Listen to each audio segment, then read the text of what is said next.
तो आप क्या शुरू करोगे? Same business? पहला वाकया मेरी जिंदगी में शायद मैं कहूंगा वो 2007 में आया।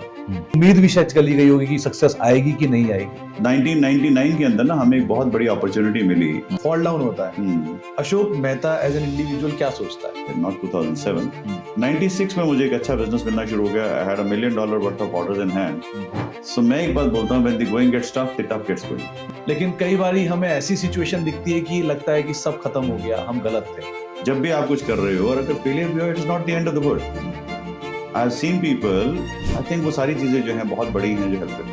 तो जब बड़े बड़े इन्वेस्टर्स आपको मिले होंगे आके शुरू में, फैंसी नेम्स और बड़े बड़े नाम, तो समहाउ जब 1999 के अंदर ना हमें एक बहुत बड़ी अपॉर्चुनिटी मिली। जिस कस्टमर को मैंने बताया कि 55% था, तो ही वाज इनटू। और घबराता, अगर डाउन गया था तो घबराता इसलिए हूँ कि यार एक लगता है कि यार सब कुछ तो ठीक है, लेकिन यार किसी आदमी के लिए जो है जिसने इन्वेस्ट किया, बिकॉज मुझे लगता नहीं कि मैंने कुछ बनाया, मेरे एम्फोस ही बनाई हो।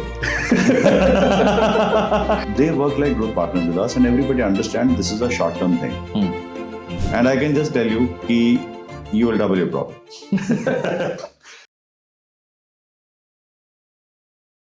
नमस्कार, स्वागत है आप सभी का हमारी खास पेशकश में और ये मेरे पॉडकास्ट में। और आज हम बातचीत करने वाले हैं एमफोर्स की मैनेजमेंट के साथ।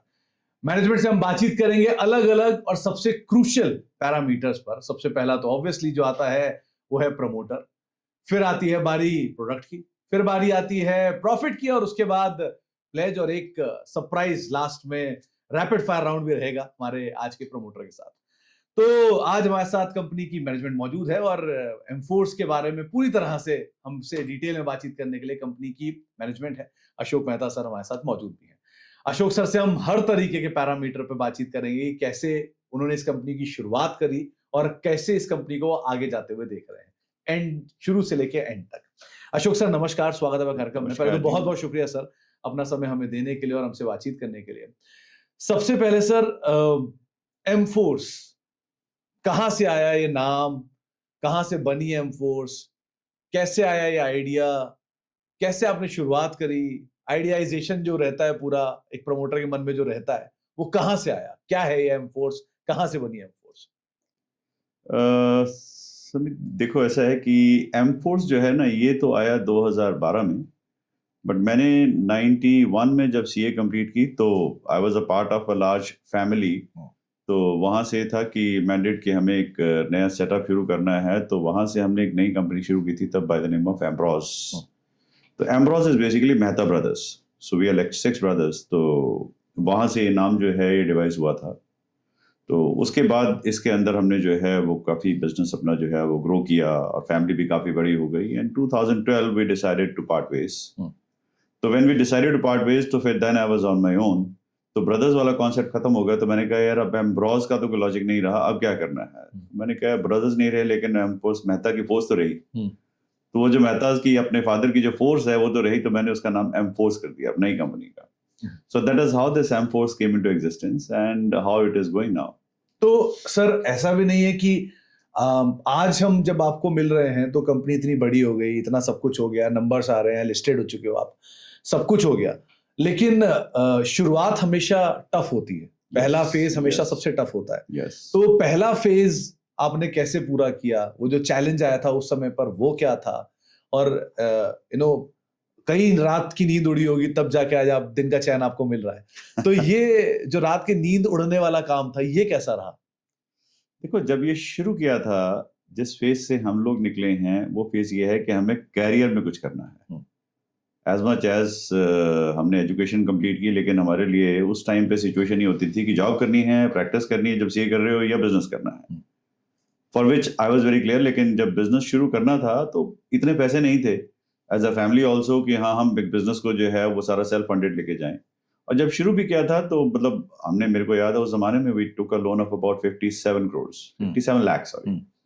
And that was a big amount of money, because जब प्लांट सोचा था, जब हमने एक सोचा था तो प्रोजेक्ट जो है वो एक थोड़े अमाउंट का सोचा, लेकिन एक पता नहीं माइंडसेट ऐसा है कि मेरे से एक लो क्वालिटी की इक्विपमेंट भी नहीं खरीदी जाती। मतलब अगर मैं कुछ ले रहा हूँ तो मेरा माइंड कहीं पे भी लो क्वालिटी के नाम के वर्ड के ऊपर कहीं कॉम्प्रोमाइज मतलब कहीं पे नहीं करता। उसको एक ही चाहिए कि नहीं यार चीज ले रहे हो तो आज अच्छी लेनी है। तो वो प्रोजेक्ट हुआ 57 lakhs, और वो जमाना ऐसा था जहां इंटरेस्ट रेट था 20%। और पहले साल की सेल मुझे याद है हमारी 5 लाख, 2 महीने काम किया, और अगले साल 47 lakhs, और उसके बाद 1 crore. So that was a journey जहां पे वो इंटरेस्ट पे करना, और उसके बाद एक नया कस्टमर लेके आना। हम लेके आए थे यहाँ, जब हमने शुरू किया तो परवाणू में प्लांट था हमारा। तो हमारे साथ में जो है वो 10 किलोमीटर दूरी के ऊपर, एक मेरे ख्याल से 200 मीटर दूरी पे आयशर का प्लांट था, 10 किलोमीटर दूरी पे पिंजौर में जो HMT का था, और 40 किलोमीटर दूर पे यहाँ स्वराज का प्लांट था ट्रैक्टर्स का। हमें लगा था कि यार यहाँ लेके आए हैं, ट्रैक्टर के एक्सल बना रहे हैं, हर एक ट्रैक्टर में 2-2 लगते हैं, और हमारा तो कितना छोटा सा सेटअप है, सारी फैक्ट्री पूरी फुल हो जाएगी। लेकिन जिस दिन बाहर निकले तो बात कुछ और ही थी। आयशर वाले कहते हैं हमारी तो एंसिलरीज हैं, हम तो एंसिलरी से काम कर सकते हैं। HMT वाले कहते हैं भैया टेंडर है, और टेंडर के बीच में आपको पता ही कैसे चलता है। वो हमारी एथिक्स अलाउ नहीं कर रहे थे। और स्वराज में गए तो बोलते जी हमारे यहाँ तो वेंडर को नया ऐड ही नहीं होता जी, बिकॉज हमने तो पुराने वेंडर्स को रखा है, हमारी मैनेजमेंट से मैंडेट है, और हमें दरवाजे के अंदर तक नहीं जाने दिया तब। तो सिचुएशन थी कि अब माल कहाँ बेचेंगे, तो सारा कुछ जब शुरू किया, सो जर्नी सारी चेंज हो गई। तो we shifted to aftermarket and but मेरा एक सबसे बड़ी चीज थी कि I was always keen कि नहीं, मुझे तो एक्सपोर्ट्स करना है, मुझे तो अपना प्रोडक्ट जो है वो कहीं बाहर ही करना है, सेटअप करना है। तो मैंने पहले साल ही एक्सपोर्ट शुरू कर दिया। अशोक सर, जब हम आज बाहर खड़े होके देखते हैं तो हमें लगता है यार इस आदमी ने इतना बड़ा सेटअप बना डाला, कितना ही आसान जर्नी है, केक वॉक है, इसमें है ही क्या।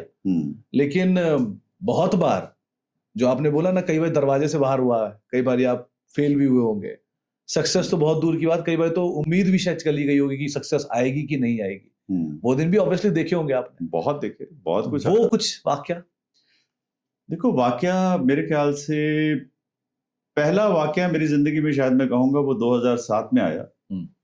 हम लोग एशियन कंट्रीज में मैं एक्सपोर्ट कर रहा था, तो करते करते मेरे पास 2006 में मुझे बहुत अच्छा बिजनेस जो है वो एकदम मिलना शुरू हो गया।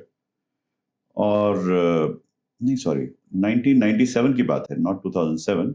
96 में मुझे एक अच्छा बिजनेस मिलना शुरू हो गया। I had $1 million worth of orders in hand, और सडनली एशियन फाइनेंशियल क्राइसिस जो आपको पता होगा वो आ गई, और करेंसीज जो है वो सारी जो है वो मतलब डिवैल्यू हो गए। मतलब ऐसा नहीं था, वो जो 100 की थी वो 15 की रह गई, या 15 वाली 100 की हो गई। तो उस सिचुएशन में जो है वो टोटल सारे बिजनेस, टोटल जो कुछ किया था वो सब क्रैश हो गया। Everything went through the roof, मतलब कहीं ऑर्डर ही नहीं थे, जीरो हो गया। दैट वाज वन टाइम जहाँ था कि यार ये इतना कुछ किया, आज यहाँ पहुंचे और एकदम जीरो हो गया, because we are focused on that market, और ये ऐसी चीज आई। But that was a good time, I would say. उसने मुझे बहुत कुछ सिखाया उसके बाद, बिकॉज उसने मुझे एक अपॉर्चुनिटी दी कि भैया इससे आगे देखो। और वहां से करने के बाद with in 6 months I could start USA, जो शायद बहुत सारी दुनिया का एक ड्रीम था। और उसके बाद तो there was nothing looking back. Of course situation फिर आई 2007 में, हमने ऐसे बिजनेस किया, कस्टमर ऐड किया, और करते करते ही कस्टमर हमारा इतना बड़ा हो गया, उसको हमारा प्रोडक्ट इतना पसंद आ रहा था कि वो हमें कुछ और काम ही नहीं करने दे रहा था। एंड हमारा बिजनेस शेयर उसके साथ 55% हो गया। And all of a sudden उसकी अपनी कुछ सिचुएशंस ऐसी आ गई कि यहाँ उसको he had also grown with us, तो वहां पे उसको जो है उसके इन्वेस्टर्स जो थे, he wanted to sell his company. उन्होंने कहा यार आप तो ओवर डिपेंडेंट हो एक ही वेंडर के ऊपर। So that was a time उसने सारी अपनी स्ट्रेटजी करनी शुरू करी, और हमारा बिजनेस जो है वो मतलब ही वांटेड कि भाई आप मतलब he started playing foul. And there was a time when we came to a situation that he said okay, I want to cancel all the orders. I said okay. So I took it to that level, and that was again a situation जहां आपका एक 55% business था, और 2007 के अंदर ये हुआ, 2008 के अंदर वो लेमन क्राइसिस आ गई। तो अशोक सर, जब ऐसा कोई सिचुएशन आता है, जब फॉल डाउन होता है, Ashok Mehta as an individual क्या सोचता है, कैसे उसे हैंडल करेगा? दो सिचुएशन होती है, या तो भाग लो या भाग लो, इधर पार्टिसिपेट और run away. How will you deal with it? I am finding myself into a very tough spot, because मैंने पीछे एक लाइन यूज की थी जो मैं बहुत शुरू से करता आ रहा हूँ, और मुझे किसी ने कहा यार आप फिल्म ही दे रहे हो, लेकिन मुझे लगता है कि आज भी मैं कहता हूँ कि यार मैं उसमें बहुत स्ट्रांग बिलीवर हूँ। सो मैं एक बात बोलता हूँ, when the going gets tough, the tough gets going. सो मैं आज भी इस चीज का बहुत स्ट्रांग बिलीवर हूँ कि जब कोई भी सिचुएशन ऐसी आएगी, वो आपके लिए बहुत बड़े सिनेरियोज, बहुत अच्छी, मेरे को ऐसा लगता है कि वो ना आपके लिए थोड़ा सा पुश बैक था to run at a faster speed. तो मेरे लिए तो हमेशा वो रहा है, और जब भी ऐसा कुछ हुआ है मेरी लाइफ में, तो उसके बाद मैं बहुत तेज दौड़ा हूँ और बहुत आगे निकला हूँ। तो एज एन एंटरप्रेन्योर आपके केस में, बिकॉज आप CII में भी जाते हो, लेक्चर्स होते हैं आपके इतने, अब यंग बडिंग बहुत सारे एंटरप्रेन्योर आपको सुनते होंगे, शायद सुनेंगे भी, तो उनके लिए क्या राय है? क्योंकि अक्सर क्या होता है कि हम शुरू करते हैं बिजनेस ये सोचकर कि सब अच्छा ही होगा, जो सोचना भी चाहिए, लेकिन कई बारी हमें ऐसी सिचुएशन दिखती है कि लगता है कि सब खत्म हो गया, हम गलत थे। So how to take a call about it, कैसे करा जाए इसमें? देखो, मुझे ऐसा लगता है कि फेलियर्स आर इनएविटेबल। कुछ भी करोगे, फेलियर्स तो होंगे और आपको उस जर्नी से निकलना पड़ेगा। You have to be patient. The idea is your vision has to be clear. जब भी आप कुछ कर रहे हो और अगर फेलियर भी हो, it's not the end of the world. I have seen people failing and then growing far far at far far higher speed, because वो फेलियर ने उसको इतना ज्यादा सिखाया होता है कि वो उसके बाद बहुत तेज दौड़ते हैं और बहुत आगे निकल जाते हैं। So there's nothing wrong. I would say just be patient, be with the process, be grounded, and just go for it. एक चीज ऐसा एक जंक्चर तो आया ही होगा कभी जिसको आप याद करते हो कि हाँ, मेरी एंटरप्रेन्योर की जर्नी में ये ऐसा साल, ऐसा दिन, ऐसा वाकया था जहां से चीजें बदल गई, जो दिक्कत थी और वो शायद आपदा में अवसर बन गया, या कोई ऐसा इंडिविजुअल जिसने मेरी लाइफ में एक बड़ा बदलाव किया, तो कोई नाम? सर, मेरी लाइफ के अंदर 2 नाम आए हैं। मैं जब बात करूं, जब मैंने यूएस का बिजनेस, रादर मैं नाम नहीं लूंगा, पहले तो एक चीज करूंगा कि जिस आदमी ने मेरी लाइफ के अंदर एक ऐसी सिचुएशन की, जब मैंने बताया 97 में क्राइसिस आई, सो एक एक्सपोर्टर्स थे जो अमेरिका में एक्सपोर्ट करते थे, जिन्होंने मुझे ऑर्डर दिया, हमारी इंडस्ट्री के थे, और माल बनवा लिया, लेकिन उनको कहीं से सस्ता मिल गया। तो वो दिल्ली के एक्सपोर्टर थे और उनका वर्किंग स्टाइल उसी टाइप का था, तो माल बनवा लिया, मेरा ऑलमोस्ट माल बनने वाला था, लेकिन उन्होंने मेरा ऑर्डर कैंसिल कर दिया। ठीक है। He did not realize कि यार सारा इन्वेस्टमेंट कर चुका हूँ उसको, लेकिन कहीं से सस्ता मिला तो उसने कैंसिल कर दिया। और वो मेरी लाइफ का शायद एक बहुत बड़ा, मैं उसको थैंक्स करता हूँ, बिकॉज उसने मेरे को ये लगा दिया कि यार ये क्या किया इस आदमी ने, ऐसा क्यों। और मैंने उस दिन के बाद ये ढूंढना शुरू किया कि अरे माल किसको बेचता है। So with in a month और सो मैंने वो आदमी ढूंढा कि कहाँ जाता है, और उस कंपनी को कांटेक्ट किया, और उस कंपनी के पास बाई चांस मेरा माल जो है दूसरे बंदे का जा चुका था और उसे पहले भी ले रहा था। तो उस बंदे ने मुझे एक सैंपल भेजा कि भैया ये बना सकते हो। हमारे पास सैंपल आया और लकीली वो वही सैंपल था जो प्रोडक्ट मैं इसके लिए बना रहा था, और 30 दिन के अंदर हमने वो प्रोडक्ट सैंपल बना के उसके घर पहुंचा दिया। और वो कस्टमर जो था उसके पास अब लकीली वो क्या था कि इधर से प्रोडक्ट आया था, वो भी था और मेरा भी था, और उसने अपने प्रोडक्ट को ओईएम वाला प्रोडक्ट भी देखा और उसकी आंखें खुली की खुली रह गई। तो उसने साथ के साथ जो है वो कम्युनिकेट करना शुरू कर दिया कि ठीक है भैया कैसे करोगे, और बिजनेस बनना शुरू कर दिया। और इमेजिन करो कि उसने और मैंने, मेरे ख्याल से वो 97 से 99 तक मैं कभी यूएस भी नहीं गया था उस तब तक। और वो सारा काम जो है वो फोन पे हुआ, और मेरे पास जो है वो मतलब मुझे याद है $48,000 की पहली एलसी खुली। उस एलसी पे अभी मान 48,400, और उसके बाद वो माल नहीं गया था तो उसकी एलसी एक्सटेंड होके $2 लाख हो गई। अभी माल कुछ भी नहीं गया, 2 कंटेनर गए हैं, और वो एलसी एक्सटेंड करके उसने $5 लाख कर दी। और मेरे हाथ पैर फूलने लग गए कि यार ये क्या कर दिया मेरी जिंदगी में। कोई आदमी मेरी शक्ल नहीं देखी, मेरी फैक्ट्री नहीं देखी। And I literally called him. उस जमाने में तो बाहर जाके कॉल करनी पड़ती थी। And I called him, I said यार you have put so much of trust on me, I am really thankful, but can you really tell me कि व्हाट हैज प्रॉम्प्टेड यू। आपने मेरा अभी तक एक भी कंटेनर आप तक पहुंचा नहीं है, ट्रांजिट में है, और ये एलसी बल्कि जो है ये $500,000 तक पहुंच गई। आपने इतने सारे सैंपल मुझे भेज दिया, ऐसा क्या है? So do you think I'm a fool? Sir, I'm not saying you're a fool. But all I'm saying is, do you know that I could put in stones in the container and send to you for $500,000? It's not a small money. So what made you believe in me? That's what I want to know. He says, I actually have a supplier in Rajkot who has a relative in your city. Acha. So before giving any orders to you, I tried to find out about your credentials and what it is and what this is. And that guy said, close your eyes and start doing whatever business you want to do with him. So that was the learning for me कि यार एक credibility आपकी जो है वो कितनी दूर तक जाती है, और हम उसको कभी वैल्यू नहीं करते कई बार। बहुत सारे प्रमोटर्स, बहुत सारी कंपनियां, लिस्टेड नॉन लिस्टेड भी, जिनके बिजनेस को लेकर सवाल उठते हैं कई बार, उनकी इंटेंट को लेकर सवाल उठते हैं। सो ये इश्यूज से वो पैसा तो बना लेते हैं, लेकिन वो लॉन्ग टर्म में शायद काम नहीं आता। इस चीज से आपने कैसे अपने आप को बचाया? बहुत बार ऐसा होगा कि इजी वेज दिखे होंगे, लो प्रलोभन दिखे होंगे, जैसे कहते हैं ना कि आसान से शॉर्टकट दिखे होंगे कि इसको आप पूरा कर लो तो पैसा आ जाएगा, जो आपने कर भी सकते थे, लेकिन क्यों नहीं किया या कैसे बचे उससे? मेरी जिंदगी के अंदर ना एथिक्स की बहुत स्ट्रांग वैल्यू है। मैं अपनी पूरी ऑर्गेनाइजेशन के अंदर लोगों को एक ही चीज बोलता हूँ, that we are ethical company, we are highly customer centric company, we don't talk about short term, we don't talk about low quality, और लो क्वालिटी अगर चाहिए तो वो बता के चाहिए। वी डोंट से कि यार, मेरे को कस्टमर को भी ये बोलता है कि यार इसकी प्राइस जो है वो कम कर दो, मैं कहता हूं प्राइस कम कर दो, लेकिन आपको ये बताना चाहूंगा इसकी क्वालिटी यहाँ से यहाँ कम होगी, ये कॉम्प्रोमाइज होगी, you want this, you say yes, for me that is your quality and it is good quality.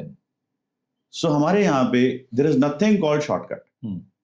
बस ये हमारी लाइफ का जो एक बहुत बड़ा मेरा जो है मूल मंत्र ये रहा है, और उसके कारण आज कस्टमर मेरे ऊपर ब्लाइंडली ट्रस्ट करता है।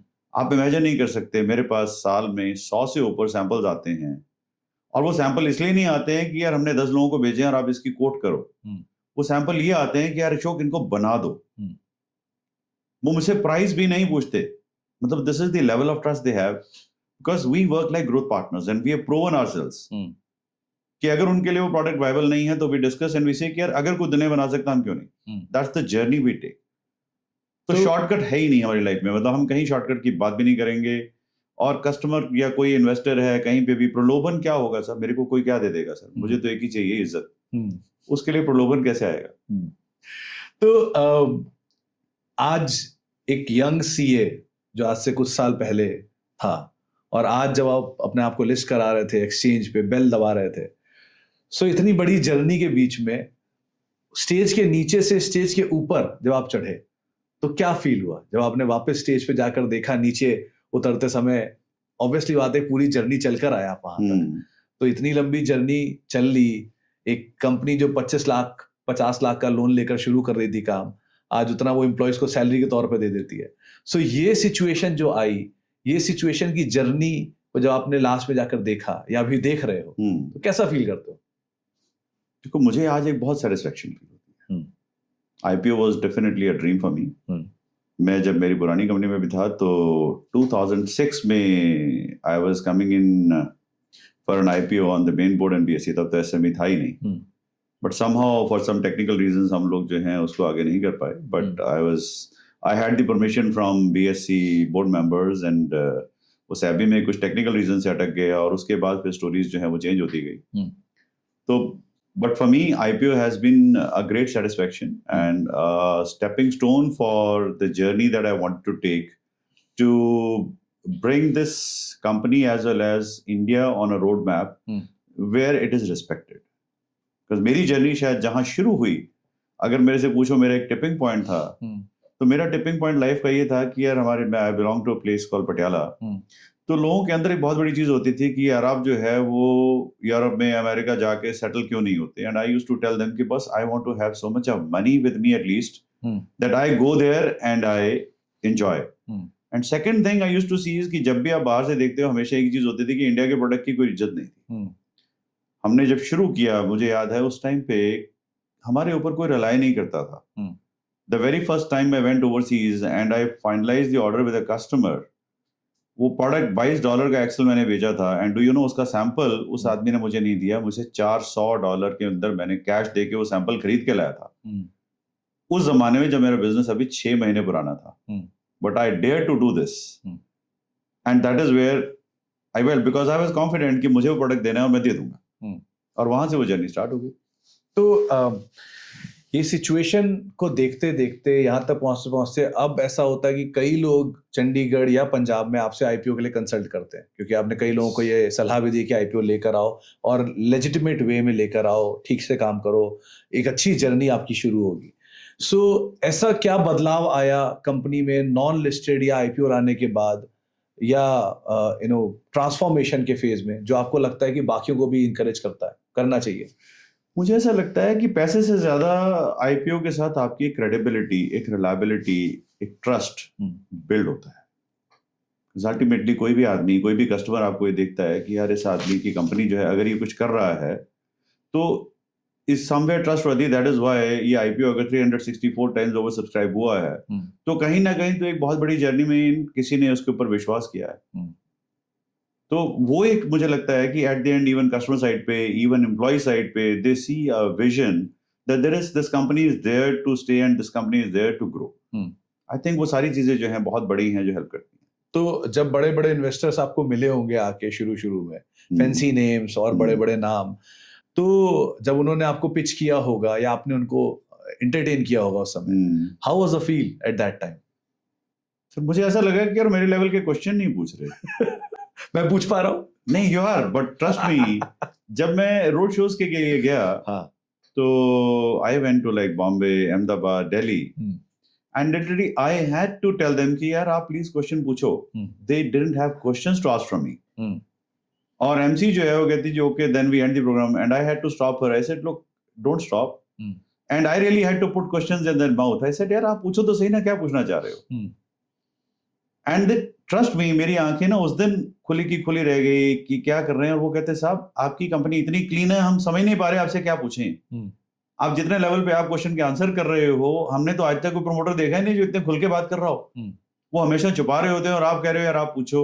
और आपसे हम क्वेश्चन पूछते हैं, आप उसका आंसर जो है बड़ा क्रिस्प सीधा देते हो.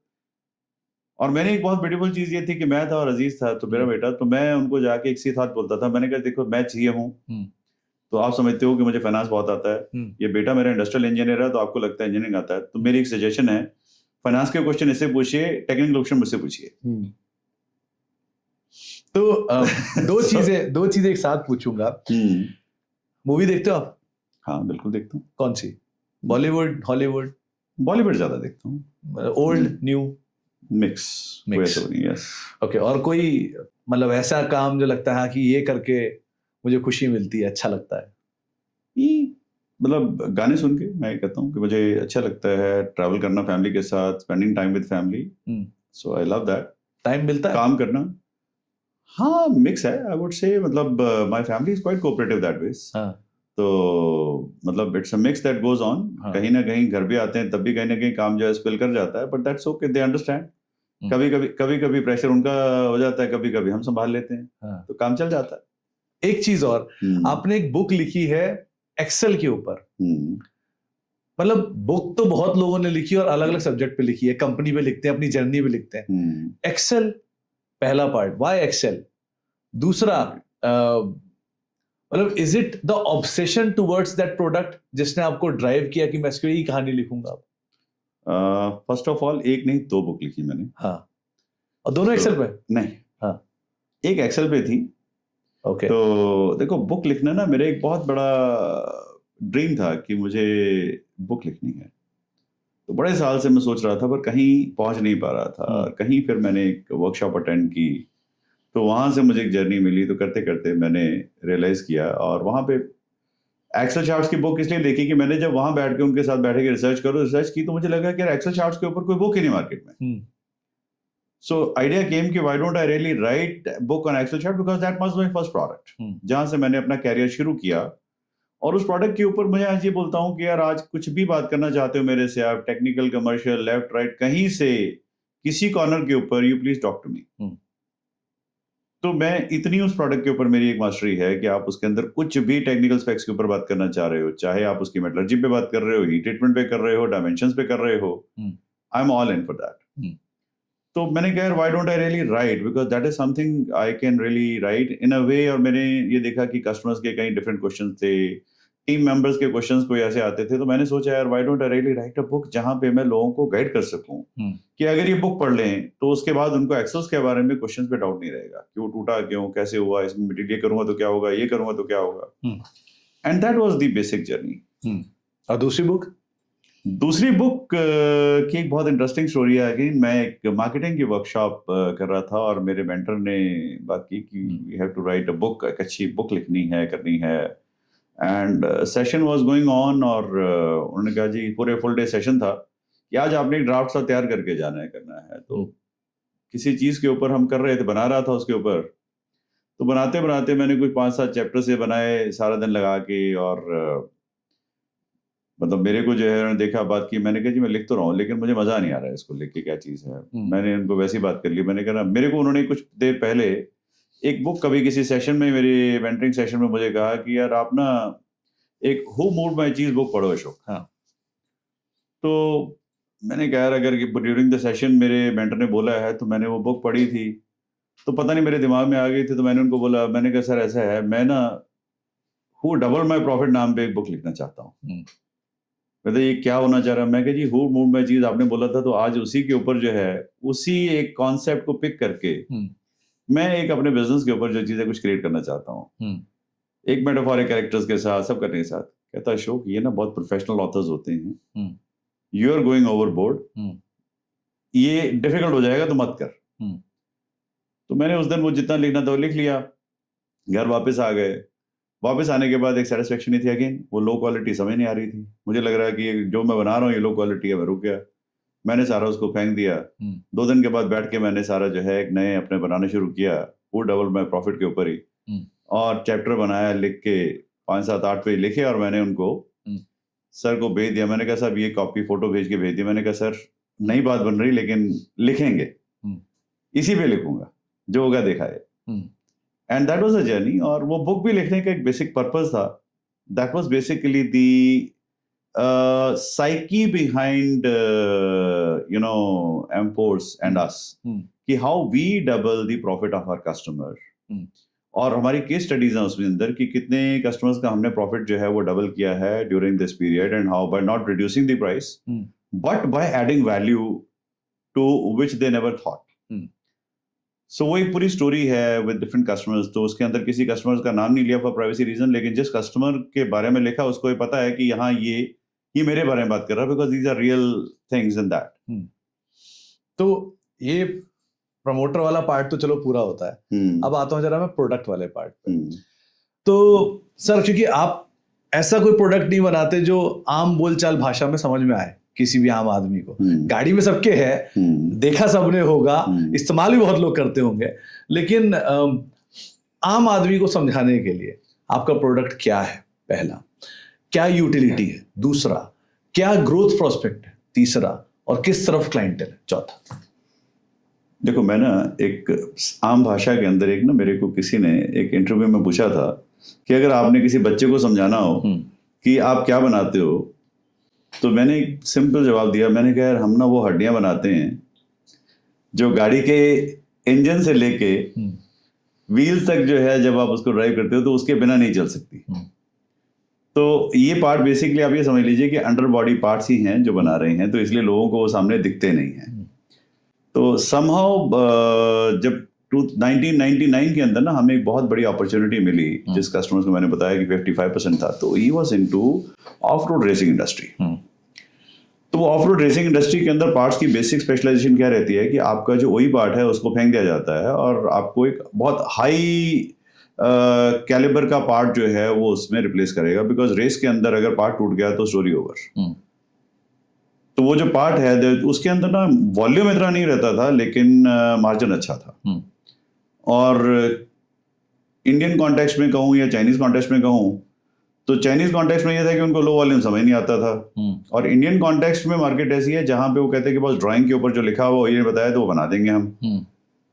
या अगर आप बोलोगे तो चलो जी इसको हम बेंचमार्किंग करके बना देंगे, तो किसी ने ये नहीं देखा कि इसके आगे फर्दर इसमें वैल्यू कैसे ऐड करनी है। तो मुझे वो एक अपॉर्चुनिटी नजर आई। सो 99 से लेके उसके बाद आगे जो है वो करते गए, तो डिफरेंट रेसिंग इंडस्ट्री के साथ एसोसिएट हो गए, और प्रोडक्ट का लेवल और नॉलेज लेवल क्योंकि घुसते जा रहे थे, इंटरेस्ट ऐसा था कि कुछ नया क्रिएट करना है और वो हो रहा था। तो वो बहुत बड़ी रेंज एक जो है हमने खड़ी कर दी, और वो सारी की सारी रेंज जो थी, टिपिकली अगर आप बात करो तो वो रेसिंग सारी 4 व्हील ड्राइव व्हीकल्स करते हैं। तो पता नहीं एक बाय डिफॉल्ट वो ऐसी चीज बन गई कि हमने एक 4 व्हील ड्राइव मार्केट के अंदर एक स्पेशलिस्ट बन गए। तो करते करते वो बिजनेस जब बंद हुआ तो और कस्टमर्स जो मिले, तो 4 व्हील ड्राइव के कस्टमर्स थे जिन्होंने 4 व्हील ड्राइव की रेंज कर रहे थे, और उन्होंने और नई नई चीजें जो है हमें ऑफर की, करेंगे बना दोगा, हमने कहा बना देंगे, और बना के भी दे दी। तो उनका भी कॉन्फिडेंस बिल्ड होता गया, और वो हम आज अपने आप को ये कहते हैं कि अब हम ना 4 व्हील ड्राइव ट्रेन पार्ट्स के जो है स्पेशलिस्ट हैं। क्या व्हील के कहीं भी हम हमसे पूछो तो हम सस्पेंशन में हम कहते हैं कि नहीं हम नहीं बना सकते, ब्रेक पार्ट हम नहीं बनाएंगे, हमें आप बोलो इंजन पार्ट बना दो हम नहीं बनाएंगे, स्टीयरिंग पार्ट बना दो हम नहीं बनाते। प्राइमरीली ये हमारी बेसिक एक रेंज है जहाँ पे, तो हम इसी के अंदर ही स्पेशलाइज करते हैं ज्यादा। तो मेजॉरिटी क्या कह लीजिए कि हमें रेंज में 4 व्हील ड्राइव व्हीकल्स का ही बिजनेस बहुत ज्यादा आ गया। अपार्ट फ्रॉम दैट बाकी यहाँ कंस्ट्रक्शन इंडस्ट्री भी है, ट्रक्स भी हैं, और मैं बोलूँगा ट्रैक्टर्स भी हैं। तो उनका भी पार्ट्स हम सारे जो हैं वो बना रहे हैं, बट मेजर मेरा स्पेशलाइजेशन है वो है। और अपार्ट फ्रॉम दैट दूसरा हमारा जो नया वेंचर है उसके अंदर हम एक एग्री इक्विपमेंट्स हमने जो शुरू किया है। सो दैट्स कोर आइटम्स मैं बोलूँ तो ये दो चीजें चलती हैं हमारी। तो जो पहला कस्टमर था वो सबसे मुश्किल होता है लेना। पहला कस्टमर कैसे लिया पहला, फिर पहले कस्टमर को मिलने के बाद बाकी कस्टमर को लाना और आज तक उन्हें निभाना, ये पार्ट कैसे किया? मैं बताऊं, हमारी जो मार्केट है वो जर्नी जो शुरू हुई, मैंने बताया कि ओईएम वाली जर्नी में तो वो खत्म हो गया। तो उस जर्नी के अंदर हमें सिर्फ ये मिला कि हमारा पहला जो कस्टमर था ओई वाला था, तो उसने कहा भैया ऐसा है, हमारे कुछ वेंडर्स हैं, उनके पास कुछ प्रोसेसेस अंदर नहीं है और वो हमारे को उनमें चैलेंज भी बहुत आता है क्योंकि अच्छी क्वालिटी में को दे नहीं पाता, और आपका सेटअप हमने देखा अच्छा है, आप उनको जॉब वर्क कर दो। तो एक छोटा सा तो हमारे को रिलीफ था कि हमने वहां से जॉब वर्क करना शुरू किया, लेकिन मेन प्रोडक्ट तो सेल से होता सारा। तो वहां हमारे पास चॉइस थी आफ्टर मार्केट की, और आफ्टर मार्केट इंडिया की जो थी उसके अंदर सारा काम जो है वो कैश ओरिएंटेड बहुत ज्यादा था। और मेरी जिंदगी में मुझे वो समझ नहीं आता कि यार ये कैसे करना है।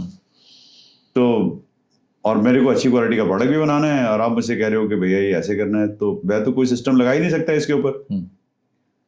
तो मेरे पास चैलेंज ऐसा भी आया कि जहाँ पे शुरू में ही मैं कश्मीरी गेट में कोई जेंटलमैन थे जिनका ब्रांड बहुत चलता था, उनके पास गया तो मुझे बोलते हैं कि भैया ऐसा है, मुझे तो माल कैश में चाहिए। मैंने कहा जी वो तो मुझे आता नहीं है। कहते यार सारी दुनिया जो है वो कैश में कर रही है और तू आदमी कह रहा है, मैं तेरे तो कहते फैक्ट्री कैसे चलाएगा। मैं कहा जी चलाऊंगा तो पता नहीं, लेकिन इस तरह से तो नहीं चला सकता, ये तो मेरे सिस्टम में आएगा ही नहीं, गए मेरे एथिक्स में नहीं है और मैं ये काम नहीं कर सकता। मुझे उस आदमी को कन्विंस करने में 1 महीना लगा, उसे ऑर्डर लेने में। लेकिन 1 महीने के बाद उसके आदमी के दिमाग में एक मैंने कहा जी आपको प्रोडक्ट अच्छी क्वालिटी का चाहिए, आपका ब्रांड है। तो मेरे लिए ना वो सारे मेरे सेल्स के पूरे टैक्टिक्स मुझे यूज करने पड़े। मैंने कहा जी आप मुझे बता दीजिए कि अगर मैं अपनी फैक्ट्री के अंदर कोई ऐसी चीज बना रहा हूँ जिसका मेरे पास कोई नंबर नहीं है, मुझे ही नहीं पता मेरे पास कब बना है, आपके पास माल बना दिया, आप मुझे 2 महीने बाद बोलोगे आपका एक्सेल टूट गया, तो मैं बोलूंगा टूट गया, हाँ जी सर पता नहीं मैंने बनाया कि नहीं बनाया, किसी ने मेरा डुप्लीकेट तो नहीं है। तो फिर मैंने कहा जी यहाँ पे अगर मैं इसके ऊपर अपना एक नंबर लगाऊंगा, ट्रैक करूंगा, तो कल को आप मुझे पूछोगे तो मैं बोलूंगा कि हाँ साहब इस डेट को बनाया था, मैं पीछे जाऊंगा मैंने क्या गलती की थी, मैं उसको इम्प्रूव करूंगा। लेकिन मैं करूंगा कैसे, जब 2 नंबर का है तो मैं नंबर का रिकॉर्ड तो कभी रखूंगा ही नहीं। तो विदाउट रिकॉर्ड क्वालिटी कैसे बनती है, मुझे तो आती नहीं। कहते क्यों भाई बाकी दुनिया तो बनाती है। मैंने कहा जी आप बताओ क्वालिटी किसको बोलते हो? आप क्वालिटी ही बोलते हो कि ठीक है अभी जब तक माल चल रहा है वो ठीक है, जिस दिन टूट गया तो वो क्वालिटी अच्छी नहीं है। क्वालिटी तो कंसिस्टेंट क्वालिटी है। तो 1 महीना उस आदमी को उस चीज के अंदर समझ आया कि यार ये बात तो सही कर रहा है, क्योंकि हो सकता है उस जमाने में जो मैंने बातें बोली तो उसके बाद उसके रियल लाइफ सिनेरियो में उसने कुछ चीजें देखी कि वहां टूटी फूटी और वहां पे उसको लगा कि ये तो कोई जवाब नहीं आया। So that is a time. So वहां से मेरी जर्नी जो है बहुत अच्छी शुरू हुई। डिस्ट्रीब्यूटर्स बनाने थे तो it was not easy, because आप स्टार्टअप हो और कोई आदमी कहता है यार आप आके बड़ी बड़ी बातें कर रहे हो, और I was competing with the top brand in the country. और मुझे याद है कि 5 साल के अंदर हम एक सिचुएशन में आ गए थे where we were the second largest brand in this country. तो product was so very well accepted in the market. तो journey was really beautiful, but शुरू में बहुत चैलेंज आया, नो डाउट। तो आप इस इंडस्ट्री में हो जहां हर कुछ सालों में, मैं शायद गलत भी होऊंगा, शायद कुछ महीनों में ही ट्रेंड बदल जाता हो, तो वो जो बदलता ट्रेंड है, इस चैलेंज को कैसे एक्सेप्ट किया? और क्योंकि इंडियन कस्टमर की, यूएस के कस्टमर की और अब गोइंग फॉरवर्ड यूरोप के कस्टमर की रिक्वायरमेंट अलग होगी, उनकी डिमांड्स अलग होंगी, उनके तरीके अलग होंगे, इसको आप कैसे शेप करते हो? देखो गुड पार्ट इज हमारे पार्ट में ट्रेंड नहीं चेंज होता। ओके। लेकिन हाँ मार्केट्स की एक्सपेक्टेशंस, हर एक मार्केट की अलग एक्सपेक्टेशन है। किसी की एक्सपेक्टेशन एस्थेटिक्स पे है, तो किसी की उसकी स्ट्रेंथ पे है, तो किसी के डायमेंशंस पे है, वो सारी चीजें अलग अलग हैं। बट ऑफ कोर्स वो सबकी रिक्वायरमेंट्स को समझना और डिलीवर करना not a big deal I would say. मतलब मेरे लिए कोई ऐसा वो इशू नहीं रहा, because I was very clear, because मैं कभी मतलब वो सारी चीजें, अगर आप प्रोडक्ट अच्छा बना रहे हो तो आपको पहले तीनों चीजें आप उसमें डाल के ही दे रहे हो। तो customer was always satisfied with what we were giving. तो कोई ऐसा दिन आया अशोक सर जब किसी कस्टमर का कोई कॉल आया या कोई इवेंट हुआ हो जिसके बाद आपको और अजीज दोनों को ही वापस व्हाइट बोर्ड पे जाके वो रीवर्क करना पड़ा और लगा कि क्या हो गया, इतना बड़ा है, हमें थोड़ा सोचना पड़ेगा क्या हो गया हमारे साथ? ऑनेस्टली देखो, जब से अजीज आया तब से अगर मैं देखूं तो ऐसा इंसिडेंट अभी तक उस लेवल का तो कुछ नहीं आया। ऑफ कोर्स कोई मैं जिसकी बात करूं कि यहाँ जहाँ पे ऐसा एक चैलेंज रहा हो, ऑफ कोर्स हाँ, जब ये थोड़ा सा टैरिफ आया था, शुरू में अनाउंस हुआ था, तो एक बार देखा कि यार ये क्या है, कैसा है, but then good part is being a chartered accountant. एक बहुत बड़ी चीज ये है कि थोड़ी सी अकल इतनी होती है कि कौन सी चीज कहाँ देखनी है और कहाँ से देखनी है, क्या निकालना है। तो लोग अभी बहुत पीछे थे, तो हमने एक स्ट्रेटेजी ये ली कि लोगों को गाइड करना शुरू कर दिया, इवन टू आवर कस्टमर्स, कि बस आपके प्रोडक्ट के ऊपर कितना टैरिफ है और कितना नहीं है। जो लोग पे कर रहे थे, हमने देखा कि अरे ज्यादा पे कर रहे हैं, there was a voice coming in, we started it, we told them, and we helped them reduce their tariffs. So even in US right now we are doing this. मतलब ये मैंने US में ये सारी जो कस्टमर्स के साथ किया, and I took it head on by telling their technical teams, their commercial things कि यार आप इसके ऊपर ये क्यों कर रहे हो? They said नहीं, this is applicable, and I had to really come out with certain clarifications कि ये इस साल में ऐसे था, ऐसे था, ऐसे था, and they came out कि yes, they could save. So we help them that way. So लेकिन अगर मैं नेगेटिव साइड देखूं तो शायद मुझे बहुत कम मिली। एक मिथ है कॉमन बाजार में जो सुनते ही होगा कि आप यूएस में एक्सपोर्ट करते हैं, यूएस में टैरिफ लग गया है, आप पे दिक्कत शुरू हो गई है। ये बेसिक अंडरस्टैंडिंग है, एक आम आदमी समझता है। सो क्या आपको यूएस के टैरिफ का कोई असर आया? पहला पार्ट। दूसरा, आपदा में अवसर जैसी सिचुएशन तो नहीं क्रिएट हो गई आपके लिए, क्योंकि अब यूएस में इश्यूज आ रहे हैं तो नई मार्केट खुल जाएंगी, ऐसा भी कुछ हो रहा है क्या? देखो 40% ग्रोथ ली है हमने इन 6 months में। H1 to H1 अगर मैं ग्रोथ की बात करूं तो we have grown 40%. We have added 3 new customers. We have added orders from the existing customers in US and all I'm talking is US. ठीक है, because मेरा major business वहां पे है। तो मेरे लिए तो कभी भी कोई चैलेंज था ही नहीं। And customers had been very cooperative with us because they work like growth partners with us and everybody understand this is a short term thing. And long term में भी होता तो कहीं ना कहीं सारी चीजें ना, लाइफ में nothing is impossible, everything gets tuned, आप कहीं ना कहीं रास्ते ढूंढ लेते हो। बट अगर आप पैनिक लेके बैठ जाओगे तो कुछ नहीं होगा, बिकॉज अल्टीमेटली आपको भी बिजनेस करना है, कस्टमर को भी करना है, and nothing changes like this. अगर हम बोले कि आज एक आदमी आकर उसने चेंज कर दिया, it is a 2-way street. अगर अमेरिका जो है वो समझता है कि वो डिपेंडेंट नहीं हम पे, तो वो भी गलत है, और हम समझते हैं नहीं तो भी गलत है। बट ये शॉर्ट टर्म की चीजें आती हैं जाती रहती हैं, बट इससे क्या बिजनेस थोड़ा खत्म हो जाता है। तो Indian supply chain going forward in US और बाकी मार्केट्स में कैसी देख रहे हो आप? सर मैं ना जिस दिन आईपीओ भी आया था उस दिन भी बोलता था कि next decade belongs to India. मैं तो एक बहुत, this is a decade of Indian manufacturing. मैं तो बहुत स्ट्रॉन्ग बिलीवर हूं इस चीज का, एंड आई एम गोइंग मतलब फुल थ्रॉटल इन दिस, और and I am seeing that response, the way I am seeing those inquiries, business. तो मुझे तो कहीं मतलब दिखता ही नहीं कि कुछ पीछे जा रहा है। So pretty happy. अब दो पार्ट के बाद तीसरा पार्ट और इंपॉर्टेंट पार्ट आता है प्रॉफिट। हर बिजनेस में प्रॉफिट इज द की, जिसको इन्वेस्टर भी देखता है, समझता है। और आपके लिए और चैलेंज है अभी कि आप लिस्टेड कंपनी हो तो आपको नंबर्स देने भी हैं, और आगे चल के मेन बोर्ड भी हो जाओगे तो हर क्वार्टर ही देना होगा, एनालिस्ट कॉल एंड ऑल होगी, सवाल उठाए जाते हैं। सो अगले 5 साल में, ये आमतौर पे हमसे पूछा जाता था इंटरव्यू में, अगले 5 साल में आप खुद को कहाँ देख रहे हो? तो अगले 5 साल में आप खुद को कहाँ देख रहे हो? देखो मेरे लिए ना ये 2 पॉइंट्स हैं। मेरे लिए शायद पैसा इतना मायने रखता नहीं, because it's a by product. Agree. Profit अपने आप आएगा, पैसा अपने आप आएगा, ये मैं बहुत स्ट्रांग बिलीवर हूँ। मेरे लिए बहुत बड़ी चीज है एक क्रेडिबिलिटी, एक रिलायबिलिटी, एक रेपुटेशन फॉर दिस ब्रांड। मैं जहां से चला था मुझे तो एक ही चीज थी कि we have to create a globally respected company, और मेरी जर्नी सर उस डायरेक्शन में है। तो पैसा मुझे कहीं आज अगर, हाँ, लेकिन अगर हम बात करते हैं किसी पॉइंट ऑफ व्यू से कि अगर आप देखते हो कि यार किधर देखते हो, well I will not say कि I am super human would say कि everything is perfect, but yes of course अगर मैं देखता हूँ अपने आप को, जो मुझे दिखता है अभी, तो मुझे ऐसा लगता है कि नेक्स्ट 5 years में 4 times बड़े मजे से दिखता है मुझे। बॉटम लाइन हो या टॉप लाइन हो, ग्रोथ आपका मुझे ऐसे दिखता है। बाकी तो 5 साल में nobody knows, but of course this is how I see the way things are.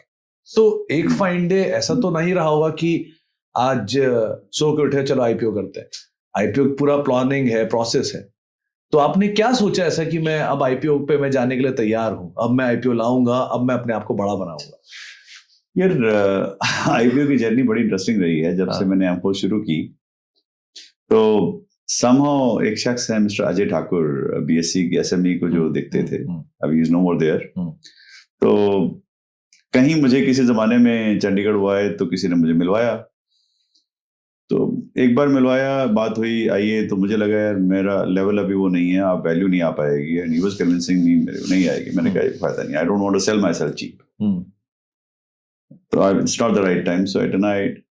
फिर दोबारा कभी आए, ऐसे मिले, बातचीत हुई उनसे किसी कॉन्टेक्स्ट में, फिर उन्होंने जो चीज़ है, ही ट्राई टू कन्विंस मी, सब कुछ हुआ कि भैया एसएमई में बहुत अच्छी अपॉर्चुनिटीज, ऐसा है वैसा है।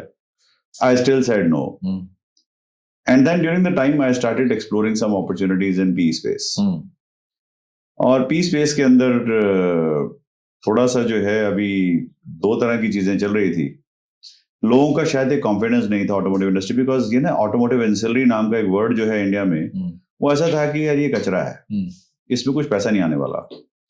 तो जिससे बात करते थे वो पहले तो इस तरह से बात करता था, लेकिन कुछ जो हुए भी convince, they were ready to give a good valuation rather more than what I was getting in the IPO. But वहां चैलेंज ये था कि the conditions were too much. और बाय चांस उन्हीं दिनों में जो है वो फिर वही ठाकुर जी जो है कहीं चंडीगढ़ आए, सैटरडे था, और उनकी मुझे कॉल आ गई, गाड़ी से, शताब्दी में थे, दिल्ली से आ रहे हो, तो कहते हैं अशोक कहाँ हूँ? मैंने कहा जी घर पे हूँ। कहते मिल सकते हैं आज? मैंने कहा जी मिल सकते हैं। लकीली मतलब ऐसा था, और मैं यहीं बैठा था, साथ में हयात में रह रहे थे, कहते मैं हयात में हूँ तो वहां आ रहा हूँ, तो वही मिल सकते हैं। मैंने कहा मिल लेते हैं जी।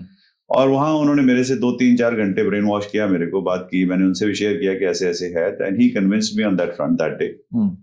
And then I called Aziz, I said okay this is the way, he is saying कि चलो, मैंने कहा let us have a common consensus, आपको क्या लगता है? मैंने कहा मुझे कुछ समझ आ रही, तू बता क्या लगता है। एंड ही कन्विंस्ड अस कि नहीं, this is the right path for you at this time. But उसके बाद जो थी हमारे लिए कोई चैलेंज नहीं था, बिकॉज हमारी उनसे बातचीत हुई, और अगस्त में एंड में हमने जो है, मतलब विद इन अ मंथ हमने जो है वो साइन अप कर लिया मर्चेंट बैंकर के साथ, और वी वर रेडी। 4 मंथ्स में हमने जो आईपीओ के लिए भी रेडी थे, बिकॉज हमें कुछ भी करना नहीं था। सबसे बड़ी चीज ये थी, क्योंकि जो बोलते हैं ना हम क्लीन है, तो क्लीन इस लेवल पे थी कि ड्यू डिलिजेंस के अंदर कुछ ऐसा था नहीं जो वो ढूंढ पाते या करते। तो हमारे, अगर आप प्रोस्पेक्टस में डीआरएचपी में देखो तो वो चीज है कि यार 1,25,000 की इनकी एक लायबिलिटी है।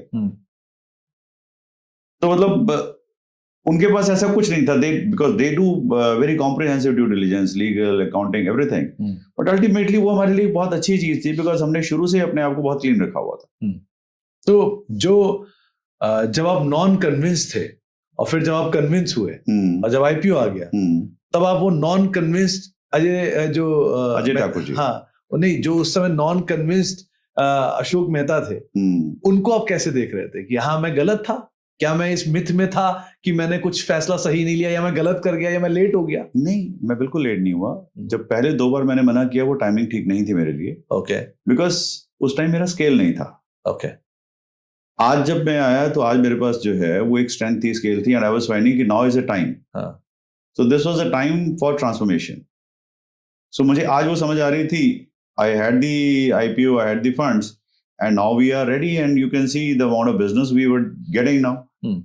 तो उस समय जब आईपीओ सब्सक्रिप्शन आया, नंबर आपने शाम को देखा होगा कि मेरा नंबर सब्सक्राइब हुआ, कई गुना हुआ सब्सक्राइब, क्या फील आया उस समय? सर उस टाइम ये नहीं समझ आया बस, इतना, मतलब ऐसे समझ लीजिए उस टाइम पे गूज़बम्प्स जिंदगी में पहली बार आए थे मेरे लिए। शायद मैं ना वर्ड सुनता था गूज़बम्प्स, मुझे समझ नहीं आता तो होता क्या है, लेकिन वो दिन था जब मैं बैठ के हर 15 मिनट बाद देखता था, तो 15 मिनट बाद मुझे दिखता था कि यार ये क्या हो गया, इतना बड़ा, इतना ज्यादा, मतलब मैंने ऐसी कौन सी चीज कर ली, मैं तो इतना, am I really deserving to that level? आपको एक रिस्पॉन्सिबिलिटी लेवल इतना हाई हो जाता है कि people are really thinking so much about you, so expectations are so high, so you need to deliver. वो एक शायद साथ में एक फीलिंग थी। और फैमिली का उस समय क्या रिस्पॉन्स हुआ करता था? Oh, everybody was really very happy, very proud कि यार हमने भी कभी सोचा नहीं था कि ऐसा है। मुझे ऐसा लगता है कि मेरी इज्जत उस दिन बढ़नी शुरू हुई।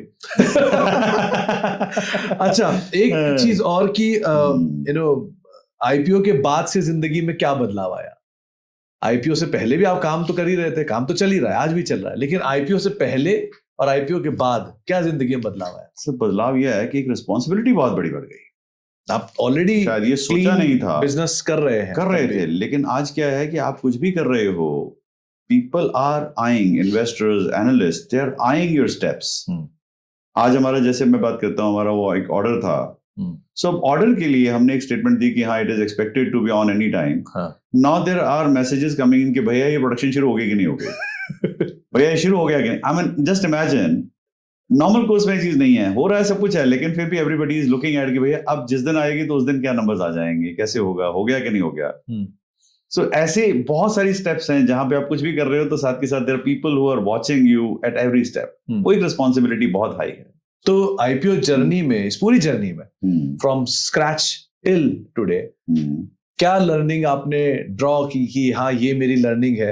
कोई आदमी जो आपको सुन के आज आईपीओ लाने की सोच रहा हो, वो क्या चीज पर ध्यान दे, किस चीज से उसको एज मिलेगा या किस चीज से आसानी रहेगी उसको इस काम को एग्जीक्यूट करने में? देखो, मेरी लाइफ में तो एक ही चीज मुझे समझ आती है कि जितना आपका बिजनेस क्लीन होगा, फंडामेंटल्स पे काम करोगे, लाइफ उतनी ही लॉन्ग टर्म में अच्छी रहेगी.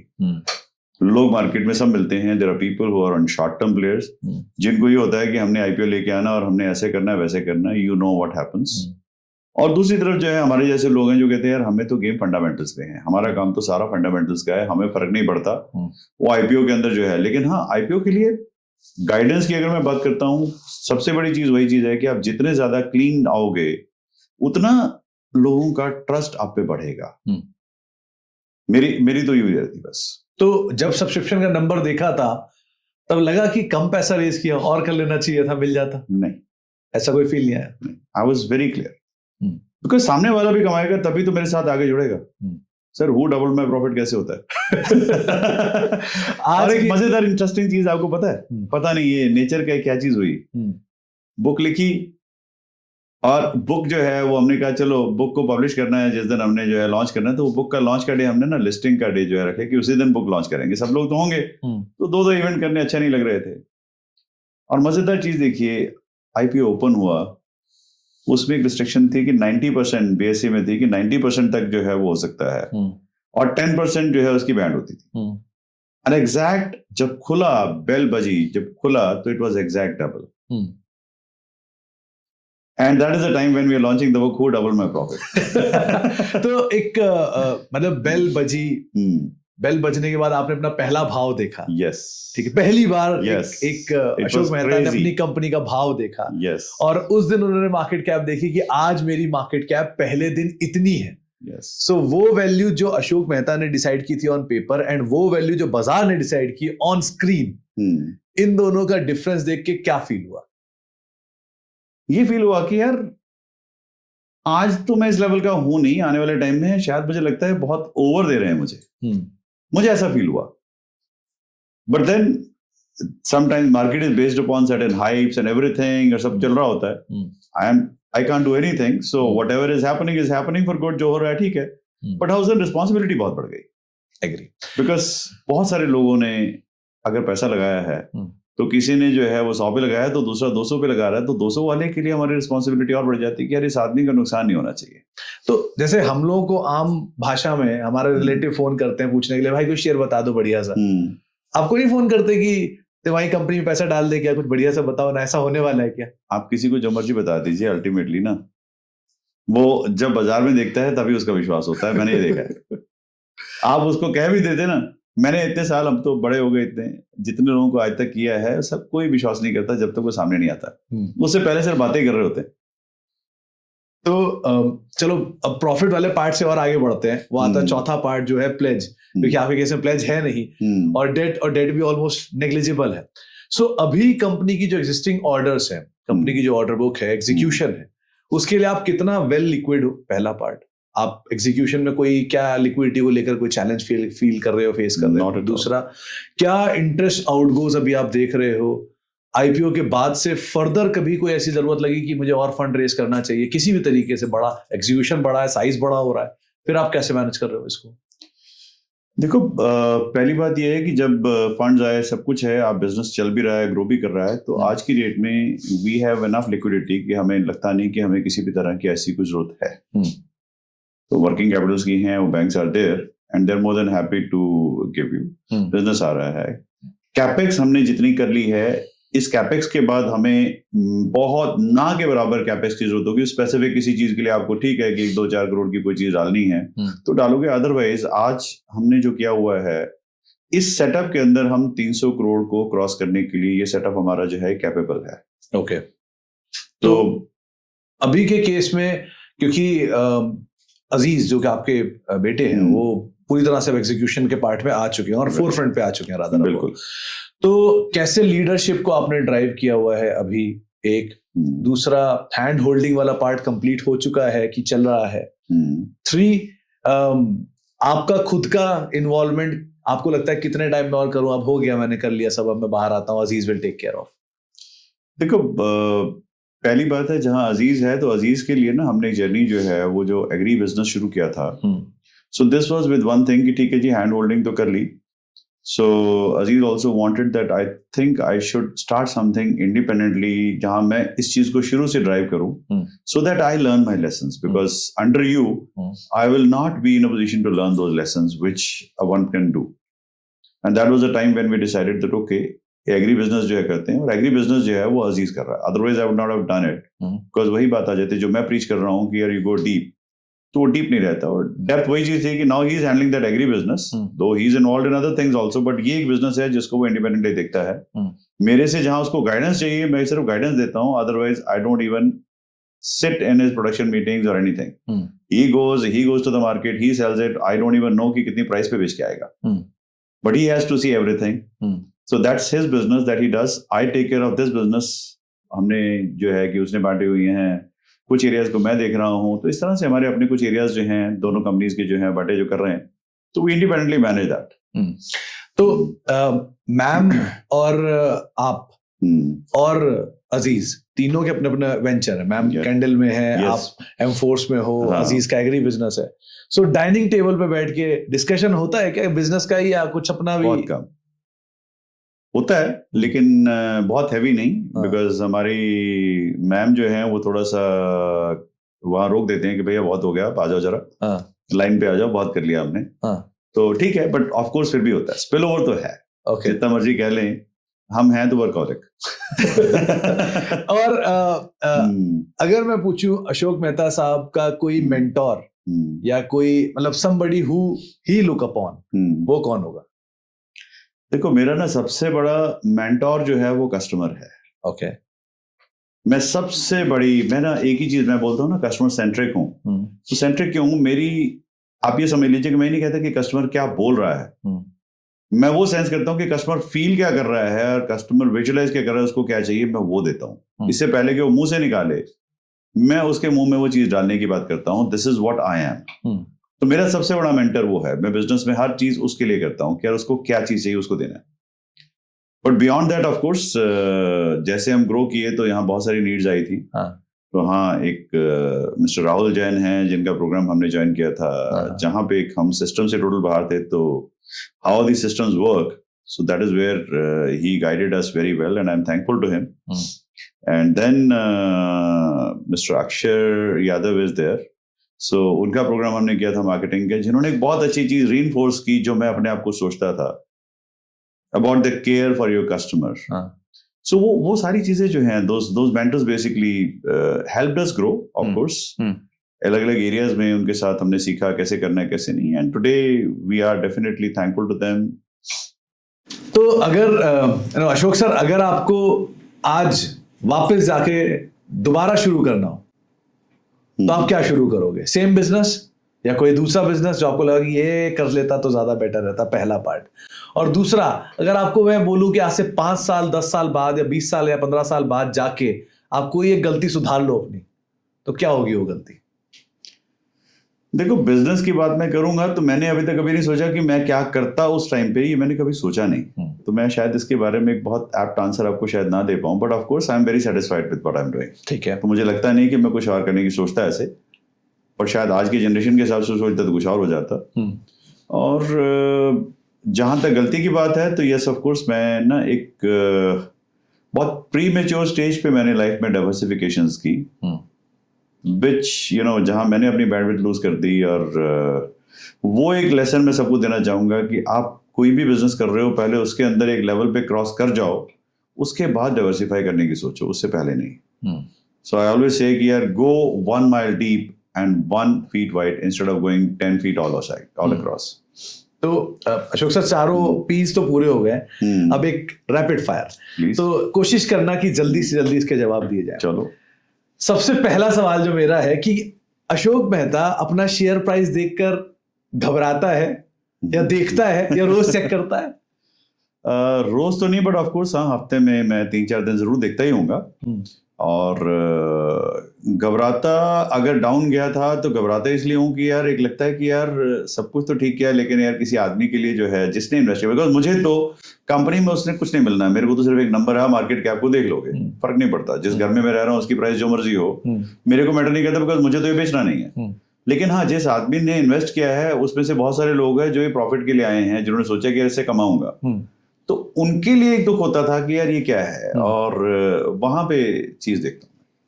अशोक मेहता को डर किस चीज लगता है सबसे ज्यादा?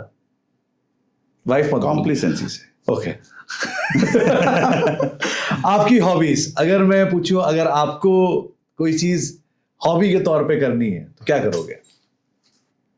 You know, listening to music, singing, these would be my core hobbies. Apart from this, sitting with family, traveling with family.